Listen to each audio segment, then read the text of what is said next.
এই নে এই মাসের মাইনাটা। না ভাই, এখন তোর ওই পরিশ্রমের টাকা আমাকে দিস না। এখন তুই বিয়ে করেছিস, বৌমা দেখলে যে অশান্তি করবে। দাদা তুই শুধু আমার দাদা না রে, তুই হলি আমার ভগবান। তোর জন্য আমার শরীরের আত্মাটা না বের করে তোর পায়ের কাছে দিয়ে দিতে পারি। এই নে টাকা ধর। আর কে কি বললো কে কি করলো সেই নিয়ে একদম মাথা ঘামাবি না।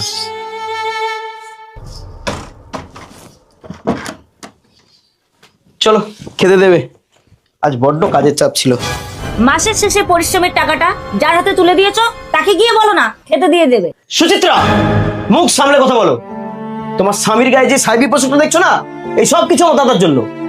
মায়ের মৃত্যুর পর ছেলেটা নিজে না খেয়ে না পরে আমাকে মানুষ করেছে, নিজে হাড় খাটা পরিশ্রম করে আমাকে এই চাকরিটা পাইয়ে দিয়েছে। আজ তুমি সেই দাদাকে অপমান করছো। দাদা আজ অফিসে অনেক কাজের চাপ আছে, আসতে মনে হয় লেট হবে। এই নাও টিফিন বক্স, যদি লেট হয়ে যায় খেয়ে নিও। আচ্ছা ঠিক আছে।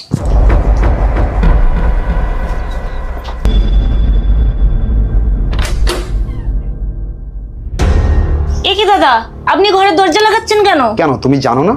তোমাকে কি সব খুলে বলতে হবে না? এ কি দাদা, এসব আপনি কি বলছেন?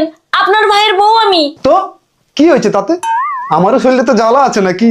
ছি, নোংরা লোক কোথাকার। শরীরে জ্বালা উঠলে জানা পতিতালয়ে, এখানে কেন? সুন্দরী, ঘরেই যখন পতিতা আছে কষ্ট করে অত দূর যাবো কেন? এই নাও, এতে 50,000 আছে, খুশি করলে আরো দেবো। এত ভাবছো কেন? যা তুমি স্বামীর কাছ থেকে পাওনি তা তুমি আমার কাছ থেকে পাবে।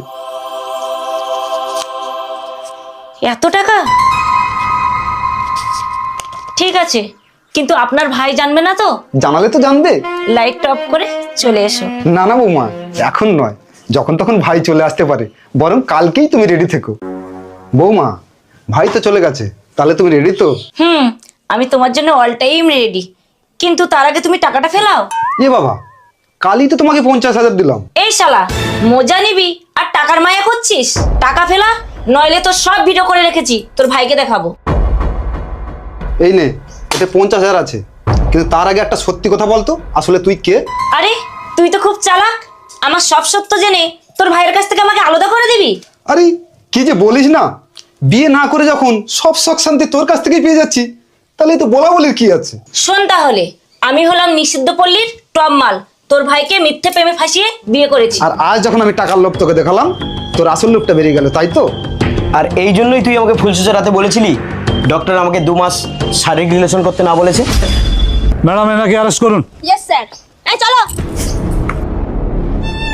বন্ধুরা, অন্যায় কখনো চাপা রাখা যায় না, একদিন আপনাকে শাস্তি পেতেই হবে।